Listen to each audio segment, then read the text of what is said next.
नमस्कार दोस्तों। आज हम लोग इस वीडियो में अनामिका द्वारा रचित कविता का अध्ययन करेंगे। तो कविता का शीर्षक है अक्षर ज्ञान। ठीक है। कवयित्री का नाम है अनामिका। तो पहले हम लोग अनामिका जी के विषय में आपकी पाठ्यपुस्तक में उपलब्ध सामग्री का अध्ययन करेंगे। मैं आपको ये कभी नहीं कहता कि मैं बहुत बड़ी बड़ी बातें बताऊंगा। नहीं, मैं आपको सिर्फ उतना ही बताऊंगा जितना कि आपके लिए ज़रूरी है। ये 10th का बोर्ड एग्ज़ाम होने वाला है, तो निश्चित रूप से आपको सभी पाठों की जानकारी होनी चाहिए। तो हम लोग यहाँ देखेंगे कि अनामिका के विषय में आपकी पुस्तक में क्या है, क्योंकि प्रश्न जब भी आएंगे उसी में से आएंगे जो आपकी पाठ्यपुस्तक में है, उससे अलग से कुछ नहीं आएगा। इसलिए इधर उधर ताकने से आपका वक्त बर्बाद होगा। तो प्लीज़ कंसंट्रेट कीजिए, आत्म केंद्रित होइए अपनी पाठ्य पुस्तकों पर और उनको दिन रात अध्ययन कीजिए। समकालीन हिंदी कविता में अपनी एक अलग पहचान रखने वाली कवयित्री अनामिका का जन्म 17 अगस्त 1961 ईस्वी में मुजफ्फरपुर बिहार में हुआ। उनके पिता श्यामनंदन किशोर हिंदी के गीतकार बिहार विश्वविद्यालय मुजफ्फरपुर में हिंदी विभाग के अध्यक्ष थे। अनामिका ने दिल्ली विश्वविद्यालय में अंग्रेजी में एमए किया और वहीं से पीएचडी की उपाधि पाई। संप्रति वे सत्यवती कॉलेज दिल्ली विश्वविद्यालय के अंग्रेजी विभाग में प्राध्यापिका हैं। अनामिका कविता और गद्य लेखन में एक साथ सक्रिय हैं। वे हिंदी और अंग्रेजी दोनों में लिखती हैं। उनकी रचनाएं हैं काव्य संकलन, गलत पते की चिट्ठी, बीजाक्षर, अनुष्टुप आदि। आलोचना पोस्ट एलियट पोएट्री, ये टीएस एलियट अंग्रेजी के पोएट और आलोचक थे, उनके ऊपर ये है। तो पोस्ट एलियट पोएट्री, स्त्रीत्व का मानचित्र आदि। संपादन कहती हैं औरतें, काव्य संकलन। अनामिका को राष्ट्रभाषा पुरस्कार, भारत भूषण अग्रवाल पुरस्कार, गिरिजा कुमार माथुर पुरस्कार, ऋतुराज अनामिका को राष्ट्रभाषा परिषद पुरस्कार, भारत भूषण अग्रवाल पुरस्कार, गिरिजा कुमार माथुर पुरस्कार, ऋतुराज साहित्यकार सम्मान आदि प्राप्त हो चुके हैं। ठीक है। तो एक कवयित्री के रूप में, एक कवयित्री और लेखिका के रूप में अनामिका अपने वस्तुपरक, समसामयिक बोध और संघर्षशील वंचित जन के प्रति रचनात्मक सहानुभूति के लिए जानी जाती हैं। स्त्री विमर्श में सार्थक हस्तक्षेप करने वाली अनामिका अपनी टिप्पणियों के लिए भी उल्लेखनीय हैं। प्रस्तुत कविता समसामयिक कवियों की चुनी गई कविताओं की चर्चित श्रृंखला कवि ने कहा से यहाँ ली गई है। मतलब आपके काम की बात अब तक ये जरूर है कि एक कविता कहाँ से ली गई है। तो चर्चित श्रृंखला है कविताओं की, उसका नाम है कवि ने कहा। उसी में से इस कविता का चयन किया गया है। प्रस्तुत कविता में बच्चों के अक्षर ज्ञान की प्रारंभिक शिक्षण प्रक्रिया के कौतुकपूर्ण वर्णन चित्रण द्वारा कवयित्री गंभीर आशय व्यक्त करती है। किसी छोटे से बच्चे को जब वह प्रथम बार पढ़ाई शुरू करता है तो कितनी कठिनाई उसे होती है। क ख ग घ अंग का ज्ञान लेने में भी उसे कितनी परेशानी का सामना करना पड़ता है। इसके द्वारा कवयित्री ने यह साबित किया है कि मनुष्य का ज्ञान सहज प्राप्य नहीं है। उसके लिए मनुष्य को बहुत कष्ट सहना होता है, मेहनत करनी होती है, तब वह संभव होता है। जैसे छोटा बच्चा क ख ग घ अंग या ABCD सीखने में जितनी तपस्या करता है, जितना कष्ट सहता है, जितनी परेशानियों को झेलता है, उतनी ही परेशानियां किसी भी व्यक्ति को कुछ भी सीखने में होता है। तो एक बच्चा भी एक इंसान है, तो एक बच्चे को भी उसका हक है और बच्चे की समस्या पर भी फोकस होना चाहिए। ये कवयित्री का उद्देश्य है। तो बच्चे को अक्षर ज्ञान में कितनी परेशानी है। तो इसी के माध्यम से उन्होंने ज्ञानार्जन के क्षेत्र में कितनी तपस्या करनी होती है उसकी चर्चा इस कविता में करने का प्रयास कवयित्री ने किया है। तो हम लोग आज कविता को पढ़ेंगे और जानेंगे कि कविता की पंक्तियों से हमें कौन सा ज्ञान मिलता है। चौखटे में नहीं अटता बेटे का कौ। जो बेटे का कौ है वह चौखटे में नहीं अटता है। क्यों? कबूतर ही, बेटे का कौ कबूतर ही है ना, कौ से कबूतर। तो कबूतर है तो बच्चे ने क्या समझा, फुदक जाता है जरा सा, पंक्ति से उतर जाता है। बच्चा क लिखने का प्रयास करता है। क लिखने के लिए जो बनाई हुई जगह है, जो चौखट बनाया हुआ है, ये चौकोर, उसमें लिखना है बच्चे को क। तो क लिखने में बच्चे को परेशानी होती है कि क से कबूतर होता है। कबूतर थोड़ी देर में फुदक के इधर से उधर हो जाता है। बच्चा क में लिखने में उसको कठिनाई हो रही है क्योंकि कबूतर भाग जाता है इधर से उधर, तो बच्चा क लिखने में दिक्कत महसूस करता है। चौखटे में नहीं अटता बेटे का क, कबूतर ही है ना, फुदक जाता है जरा सा, तो क लिखने में थोड़ी कठिनाई हो जाती है। बच्चा धीरे धीरे ही तो सीखता है। ऐसा कोई बच्चा नहीं है जो एक बार आप सिखाए और एक बार से वो सीख गया, नहीं, वह धीरे धीरे सीखता है। मानो कबूतर उसका इधर से उधर फुदक जाता है, पंक्ति से उतर जाता है और इसलिए क उसका गलत हो जाता है, डिसलाइन हो जाता है। उसका ख खरगोश की खालिस बेचैनी में। वो खरगोश क्या है, ख से खरगोश। तो खरगोश भी तेज है, इधर उधर भागता है, तो वह भागने को तैयार रहता है खरगोश हमेशा। तो ख से खरगोश, खालिस माने माने एकमात्र उसकी बेचैनी है। खालिस बेचैनी में, भागने की बेचैनी में रहता है वो, चलने की बेचैनी में रहता है, तो वह भी इधर उधर हो जाता है। खरगोश भी गतिशील है, इसलिए ख भी लिखने में दिक्कत है। क के बाद में ख, क से कबूतर, कबूतर फुदक जाता है, इधर से उधर चला जाता है, तो क में कठिनाई। ख से खरगोश, और खरगोश भी इधर उधर भागने वाला जीव है, तो उससे भी थोड़ी दिक्कत होती है बच्चे को। ख लिखने में भी गमले सा टूटता हुआ उसका ग। ग सीखता है, लगता है कि गमला टूट गया, ग से गमला, गमला टूट गया, तो ग लिखने में थोड़ी कठिनाई है। घड़े से लुढ़कता हुआ उसका घ, घ से घड़ा, घड़ा लुढ़क जाता है इधर से उधर, तो उसको घ लिखने में भी कठिनाई है। अंगा पर आकर थमक जाता है, उससे नहीं सधता है अंगा, अंगा उसे भारी मालूम पड़ता है। ये ड और उसमें ये अनुस्वार यहाँ लिखाया, तो ये हो गया अंगा। तो अंगा लिखना और कठिन है। अंगा के ड को वह समझता है माँ, लगता है कि अंगा का ड क्या है, ये माँ है। और उसके बगल के बिंदु, ये जो बिंदु है, ये को मानता है गोदी में बैठा बेटा। ये माँ है, माँ के गोद में ये बेटा है। ड है माँ और उसकी गोद में यह बिंदु बेटा की तरह बैठा हुआ है। तो माँ बेटे सधते नहीं उससे, अंगा उसको लिखने में बनता नहीं है, और उन्हें लिख लेने की अनवरत कोशिश में, और वो कोशिश करता है लिखने की, लेकिन उसमें उससे गलती हो जाती है। तो इस प्रयास में उसकी आंखों से आंसू निकल जाते हैं। पहली विफलता पर छलके ये आंसू ही हैं शायद प्रथमाक्षर। तो ये आंसू जो निकले हैं, ये उस प्रथमाक्षर के बराबर हैं। जब इंसान सीखता है कुछ, तो आंसू न बहे तो आप सीख नहीं पाओगे।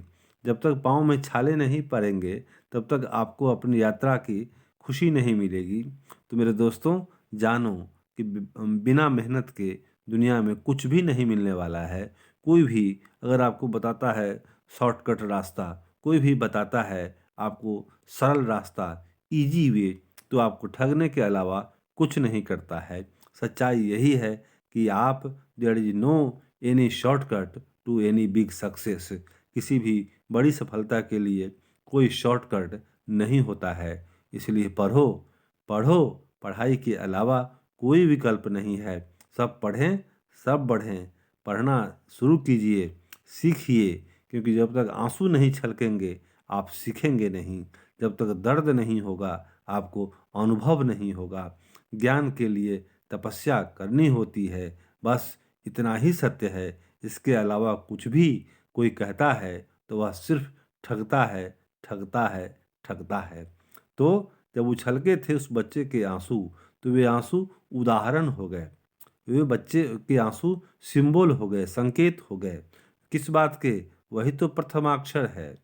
दर्द जो सहा इंसान ने, वही उसी से वह सीखा था प्रथम अक्षर ज्ञान का। ज्ञान का प्रथम अक्षर क्या है? आंसू, अर्थात दर्द, अर्थात तकलीफ, पीड़ा। सृष्टि की विकास कथा का जो ज्ञान है, इसको अगर सीखना चाहते हो मेरे दोस्त, तो जानिए कि पहला अक्षर वही है आंसू। दर्द हैं, आंसू भरी हैं जीवन की राहें। ये जीवन की राहें क्या हैं? आंसुओं से सराबोर हैं। इनमें आंसू बहेंगे ही। आंसू पोंछने की ताकत होनी चाहिए आपके हाथों में। वह बल हो कि अपने भी आंसू पोंछिए, किसी दूसरों के भी आंसू पोंछिए, तो आप महामानव हैं। तो फिर ये हम लोगों ने देखा। अब उसके बाद हम लोग इस कविता के संबंध में प्रश्नोत्तर की चर्चा करेंगे। कविता में 3 उपस्थितियां हैं, स्पष्ट करें कि वे कौन कौन हैं। तो कविता में 3 उपस्थितियां हैं, बच्चा, माँ और बेटा। बच्चा, माँ और बेटा। क्योंकि बच्चा लिखता है तथा अंगा में ड को माँ तथा बिंदु को उसकी गोदी में बैठा बेटा मान लेता है। इस प्रकार 3 उपस्थितियां हैं। कविता में क का विवरण स्पष्ट कीजिए। बच्चा, माँ और बेटा, ठीक 3 हुए। हाँ। खालिस बेचैनी किसकी है? खालिस बेचैनी किसकी है? बेचैनी का क्या अभिप्राय है? तो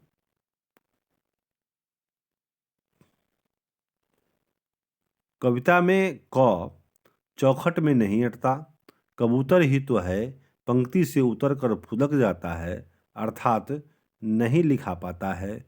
क लिखने में क्या कठिनाई है, यह कवयित्री ने यहाँ स्पष्ट किया है।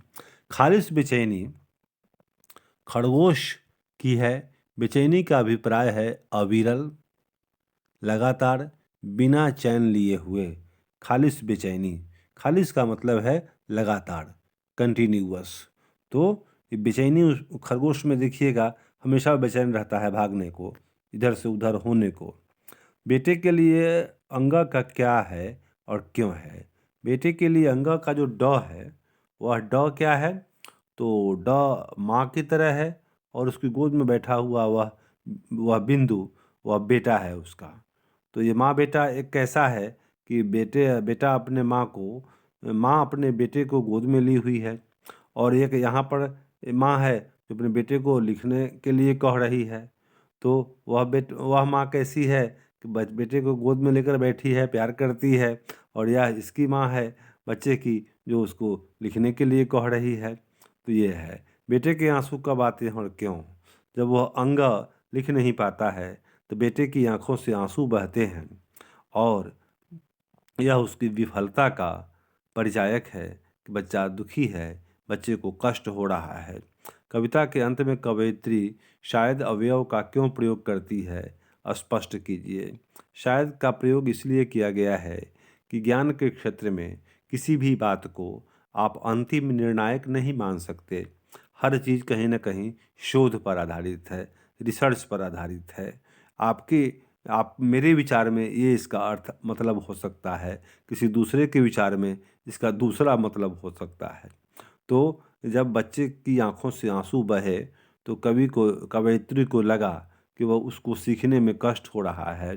कवयित्री ने माना कि सभ्यता के आरंभ से ही जीवन की पहचान ही है कि जीव को कष्ट होता है। बिना कष्ट के कोई कुछ सीख नहीं पाता है। तो शायद यही स्टेप्स हैं सीखने के। व्यक्ति प्रयास करता है, भूलें होती हैं, तकलीफ़ें होती हैं और तब उसमें सुधार होता है और तब वह सीखता है। लेकिन यह शायद इसलिए कि किसी एक विचारधारा को आप बलपूर्वक अंतिम नहीं मान सकते, आपके लिए वह सही है, तो इसीलिए कवयित्री ने शायद का उपयोग किया है। कविता किस तरह एक सांत्वना और आशा जगाती है, विचार करें। कविता ये संतोष देती है कि दर्द जो है वह तकलीफ देह तो है, लेकिन यही सत्य है। सीखने की यही प्रक्रिया है। जो डर गया वो मर गया। मतलब डर के आगे जीत है। कष्ट होगा इसलिए कि हमें डर है दुख का, लेकिन अगर हम उसे बर्दाश्त कर जाएं तो निश्चित रूप से हम जीत जाएंगे। तो सांत्वना और आशा इसी बात की है कि यह दर्द जीवन का अंग है। दर्द दुखदाई है, लेकिन आप इससे बच नहीं सकते। इससे मिलकर ही जीवन बनता है। इसी दर्द से ज्ञान की प्रक्रिया शुरू होती है। दर्द होता है तो व्यक्ति को अनुभव होता है और उसी अनुभव से वह सीखता है। तो यही सांत्वना और आशा है कि दुनिया में गम तो है, दुख है, दर्द है, आंसू है, लेकिन वह निगेटिव ही नहीं है, वह ऋणात्मक ही नहीं है। वह सीखने की प्रक्रिया का पहला चरण है। यही उम्मीद है, यही सांत्वना है। व्याख्या करें। गमले सा टूटता हुआ उसका गौ, घड़े सा लुढ़कता हुआ उसका घाव।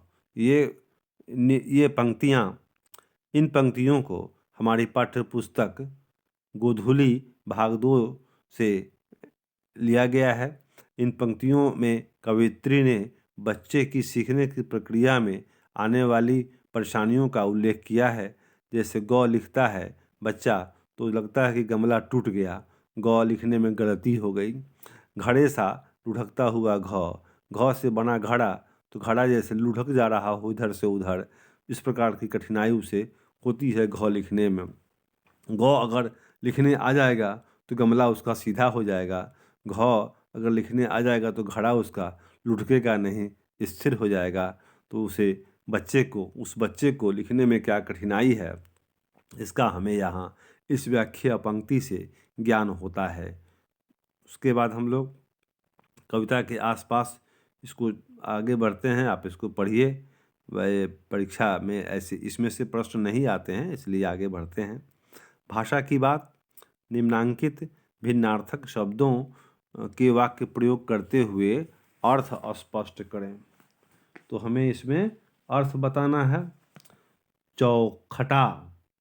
चौखटा का मतलब होता है माथा या खांचा। वो क्या बोलते हैं उसको, जिसमें चौकोर बनाया रहता है, उसमें लीटर भरना होता है, उसको चौखटा कहते हैं। तो चौखटा का अर्थ माथा भी और खांचा भी, सांचा भी। चौखट का होता है दरवाजा पर लगने वाला, जिसमें सेट किया जाता है दरवाजे पर, चौखट कहते हैं। बेटा का अर्थ पुत्र है। बाट का अर्थ है राह, बाट। खालिस। खालिस का मतलब लगातार।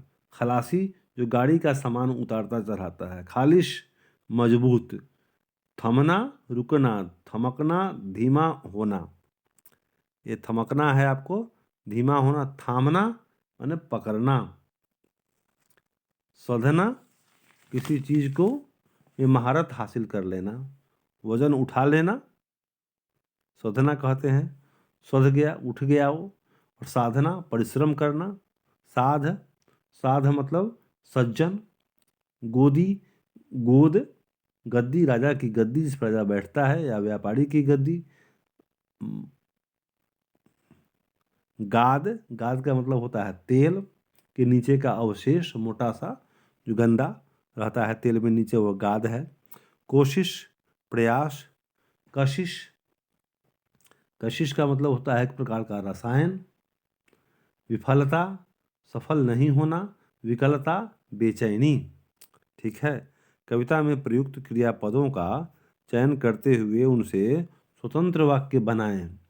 जैसे अटना, तो बैग में कपड़ा नहीं अटता है। फुदकना, चिड़िया रोज दिन फुदकती है।